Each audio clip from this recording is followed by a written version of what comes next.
Hi guys, and welcome to the Bird Photography Show with Glenn Bartley and me, Jan Wegener. So Jan, why don't you tell the audience what we're even doing here? Glenn and I had been in constant contact, talking on WhatsApp about cameras, bird photography, sharing our experiences in the field. We both like teaching bird photography to other people just like you watching. So we thought, why not create this YouTube series where we just talk about bird photography, share our experiences, and create this community with all of you where we share our thoughts and then you share your thoughts and experiences in the comments.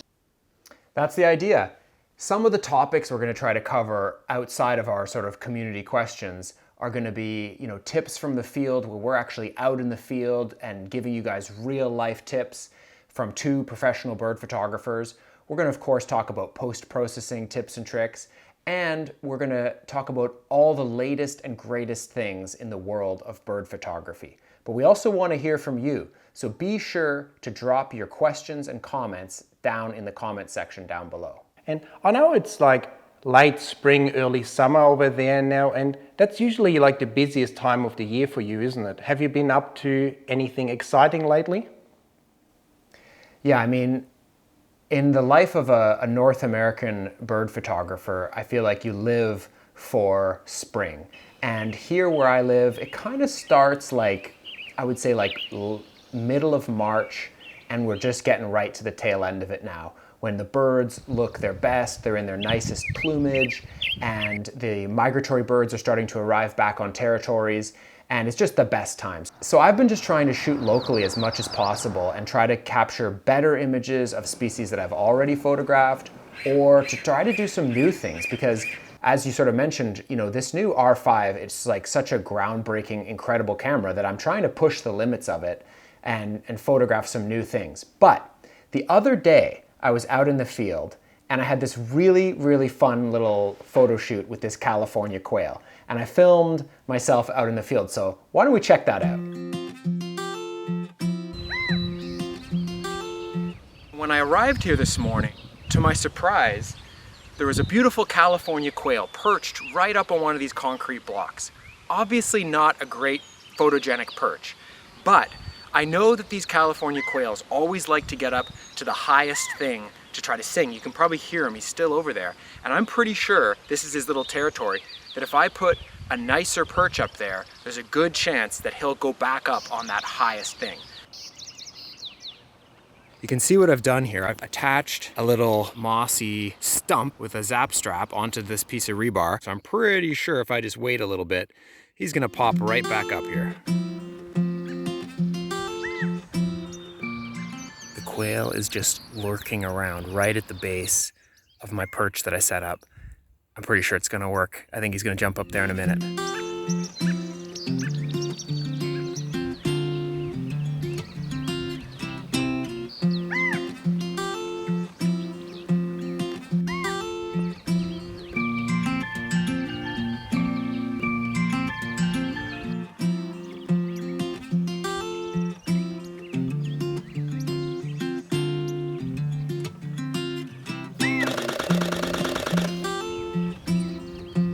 Don't you just love it when a plan works out perfectly? Wow, that looked like an awesome opportunity, Glenn. I'm sure people would really like to know, how did you capture this image? What did you use and what were your settings? For me, my sort of standard kit for birds, I'm almost always using my 600mm f4. And now I'm shooting with the Canon R5. In this case, I was also using a 1.4 converter. I wanted to have a little bit more distance to the bird so that he was willing to get up on my perch. I'm almost always shooting on a tripod. The only time I pretty much handhold is if I'm doing some flight photography. So I use a sturdy Gitzo tripod with a Wimberley gimbal head. Seriously, I think we pretty much use the exact same equipment at this point. I think we have literally the same gear. So that's as far as equipment goes. Now what about settings? In this case, I knew where the bird was going to go, or at least where I hoped he was going to go, and I had plenty of distance to my background. I actually could have stopped down more.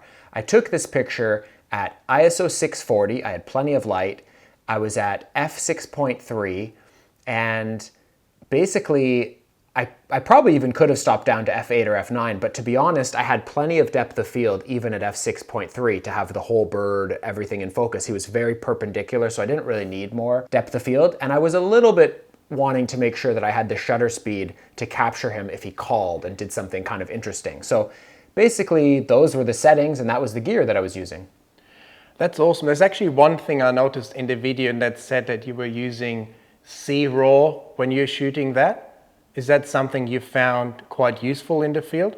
Yeah, you know, when I got this new camera, I saw this new feature, this C-RAW business, and I'm like such a skeptic. I always am like, that can't be just as good as the regular RAW. So I did some tests. I took some like controlled condition photos in RAW and C-RAW, and I played around with them a bunch in Photoshop, and I could not see a difference. So I'm just going with it. I'm just shooting C-RAW all the time at this point because, you know, you get more files on a memory card and they're smaller, and I don't even know, I assume it helps with the buffer as well. I'm not totally sure. Anyways, I don't see a downside, so I'm just going with, I'm drinking the C-RAW Kool-Aid and I'm going with it. Well, that's interesting because I've still been a skeptic and I haven't been using C-RAW, but on my road trips I ended up with over 1 terabyte of files all the time, so maybe I should give it a go. And yeah, I think you're right about the buffer because it's set 99 frames that you can have, whereas on mine it's only 54. So it seems to double the buffer. Oh, wow. Were you in the 1.6 crop mode as well, or was this the full frame mode? I wasn't, no. So that's interesting because I was in full frame mode, and that's really interesting that if I'm getting almost twice the buffer as you by doing C-RAW, that's a huge plus. Also keep in mind that I think you're using the really fast, expensive cards, and I'm only using like the fastest SD card, which is only like, it was only like not even $100. So even with a cheaper card, I'm still getting better buffer performance if I'm using C-RAW. So that's actually pretty cool. This is actually something we should test before one of the episodes to just fire away until we both hit the buffer and see if you might even manage to get more frames. Because with the CF Express card now I get about 115 before I buffer out. Even though it says 54, but it's writing away while I'm shooting. So I get over 100, but it'd be interesting to see. You might end up getting like 200 shots or something. So it's definitely something we should. Yeah, that'd be a cool test. And if I do it from here, everyone can see 200 photos of my kitchen. So that's really also exciting. That would be awesome. But now, maybe have you had a chance to actually edit that image yet and can show us the final version of how you've done that? I did go ahead and process this up. I guess the first thing to say is, you know, as a bird photographer, we know that we take lots of photos. And so it's really important, I think, before we get into the exciting, sexy world of Photoshop, to take some time and delete most of the photos you take. I always tell clients when I'm on photo tours, when I'm teaching, to delete at least 90% of the photos you take. So for me, I probably delete at least 95 to 98% of what I take. So if I might have taken like 300 pictures of that quail, and I probably only kept like 5 or 6 of them. So once I've got it down to a manageable number, I can quickly rename those files, and then normally I would be ready to move into Adobe Camera Raw and process the raw file. However, Adobe, Canon, not friends anymore. They're doing an awful job, as Jan is well aware, of processing these raw files. And so it's been really frustrating up until recently when we've both kind of discovered this great new program called DxO Pure Raw. It is not perfect, but it does an amazing job at really helping out with that raw file and giving you a better starting point in Adobe Camera Raw to work from. So I put all my images through Pure Raw now, and then I go into Adobe Camera Raw, do my usual raw processing, and then on into Photoshop. Now in Photoshop, obviously in this episode, I'm not going to get hugely in detail about Photoshop. We'll talk about that in a future episode. Basically though, I like to use actions to kind of speed my workflow along, work me through a certain set of steps in an efficient manner, and then I can kind of polish them up and do all the fancy stuff at the end. So that kind of describes my basic workflow. And like we said, we're going to talk a lot more in depth about Photoshop and post-processing in future episodes, including the next episode. But if you can't wait, head down in there into the description. Both Jan and I have some fantastic resources for you all about post-processing. Jan's got an amazing video on his masterclass, and I've got a whole bunch of different ebooks on Photoshop and post-processing. So if you really want to get a head start, go down there to the description. That's where you'll find those. And let's take a look at the final result. That came up really well, Glenn. Such an awesome photo, isn't it? So what would you say were the key contributing factors in actually getting that image in the field? Yeah, I was really happy to get that one. That was just like such a funny, weird opportunity where you start the day and he's like sitting on this concrete, and then you're driving home and you have this like awesome shot of this like really spectacular, cute little bird. So I was happy. I knew from watching these California quails that they, at this time of year during the breeding season, they absolutely love getting up high. The males love getting up high because they like to look over their territory and look over the females and the babies and just make sure that they're the king of the castle, you know? So if I give him something a little bit nicer looking, then he probably doesn't mind. So that was really key. The second thing was then, of course, the artistic aspect of like a lot of people would probably just chuck up whatever first branch they find on the ground, and sure, they'd get a sharp photo, but we both really know and appreciate the quality of setting up a really nice perch and something that looks really natural and beautiful and enhances the bird photo to take it up to the next level. So I really looked around to try to find something really nice. And I guess then the final thing is just the technical aspect. So it was really quite straightforward here because I had this huge distance to my background. So it was really easy for me to pick a nice color combination and have a nice pleasing background, and then just kind of, you know, stand nice and still and be patient. And when my little buddy got up there, I was pretty happy. Well, you definitely nailed it. As we said at the start, Glenn and I would really like to build this bird photography community where you can ask us questions, maybe on our Instagram accounts. We do some questions there, or down here in the comments. So whenever we get a nice questions, we like to incorporate it into this show. And we got this question from Steve on Instagram, and it reads, I'm really excited about this new show and I'd love to know more about you guys. Can you tell us a bit more about yourselves and how you got started in bird photography? So maybe you want to jump right in and tell us your journey, your bird photography journey, Glenn. My bird photography journey, sure. Well, so for me, thanks for the question, Steve, by the way. I didn't start as like 100% bird photographer, you know.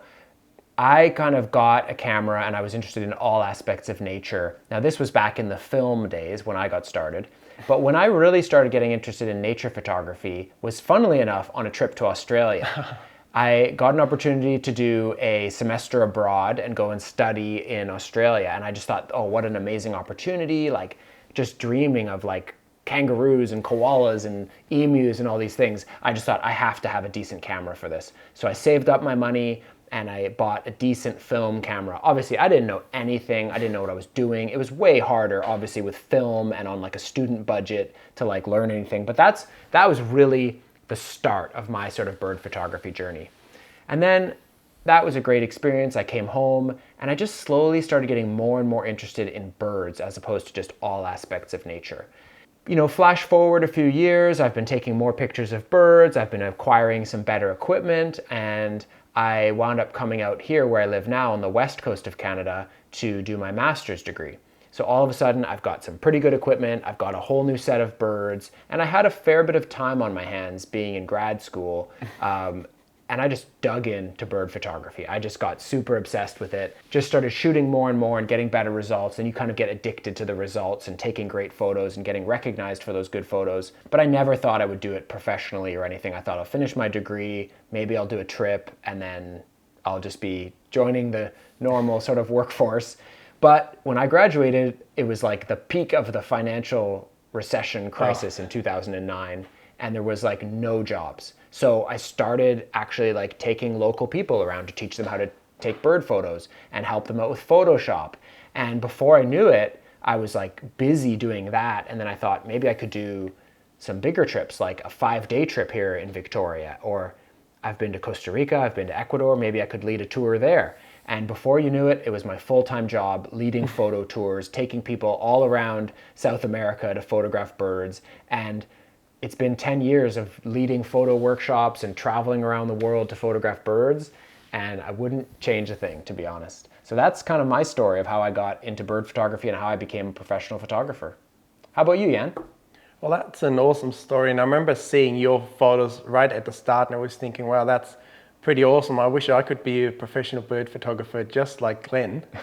So my journey started that I was always interested in birds from like a really young age. My parents always said they had to sit in the park for hours with me watching the birds. So I don't think they were too keen on that, but I was very determined and just seeing all the birds. So then over the years, photography kind of came into my life as well, and I really enjoyed that. And then the two forces kind of combined, and I really just enjoyed going outside and photographing all the birds that I could see. And then started to get a bit more serious when I begged my parents to get me like a 20D camera for Christmas, and I saved a lot of money and got like a 100 to 400 millimeter lens. And I thought, wow, now I have the equipment to take all these shots. And it was a good journey, but I realized after a while that 400 millimeters for bird photography is still not a lot of focal length. So I'd say my real journey started when I did an apprenticeship and managed to save up a lot more money and then buy like a 500 millimeter lens. And that's when it really started. That was maybe in 2006 or 2007. And then I had the chance to study an exchange semester in Vancouver. And that's where I met Glenn for the first time as well. And there's all these ducks in winter in Vancouver. And it's just amazing. Every pond you can imagine, there's like 20, 30 different duck species throughout the city. And so I really focused on that. I also had a lot of time on my hands during my studies, so it was a really awesome time. And over those 6 months I managed to get a lot of nice photos. And then over the years I always thought photography isn't really something that I could do as a career, but then ironically also when I came to Australia I realized there might be some more options for me, because after I finished my school I studied business, and then again, I was looking for jobs, but I quickly realized that's not something that I want to do. And then I found this job as a real estate photographer. And that was the first time where I thought, wow, you can actually make a decent living from photography, something that I didn't realize that you could do before. And then I worked my way up there. I ended up managing a whole team of 30 photographers there. And the only downside was that the more I succeeded in that career, the less time I had for the birds. So eventually I decided that's not what I want to pursue or how I want to live my life. So I quit that job and focused a lot more on teaching bird photography, started my YouTube channel, did a few workshops and did a lot of those video classes. So that's really how I got here. And I still shoot a few houses here and there on the side, because I think it's a fantastic opportunity for a lot of people that already have the gear. You have a tripod, you have a camera, you have a flash, and that's all you need to kind of shoot the odd house here and there and make a bit of extra income. So I still do that, but I really focus on the birds and my YouTube channel now, and that's how I got here. So the take-home message for the audience is, if you want to become a professional bird photographer, don't study that hard when you're in university and spend more time taking pictures of birds, and then you have to move to Australia. Basically, that's pretty much what we've learned. That sums it up. Well, folks, that does it for this one, the very first episode of the Bird Photography Show. Thank you so much for watching. Glenn and I are already excited about filming the next episode, where we're going to talk all about post-processing and how artificial intelligence helps us in the editing process and also inside the cameras. So stay tuned. Not only that, we really want to build a bird photography community here. And in order to do that, we need you guys to leave comments down below, ask us questions, ask each other questions. It's not just about Jan and I answering your questions, but you can answer each other's questions. You might even find a new friend in your local community and then go out and shoot together in the real world. So we're really hoping that we're going to build this community, and in order to do that, we need you. So make sure to subscribe to the channel, leave your comments below, tell all your bird loving friends about us, give us a thumbs up, and we will see you in the next video very soon. Bye! See you soon!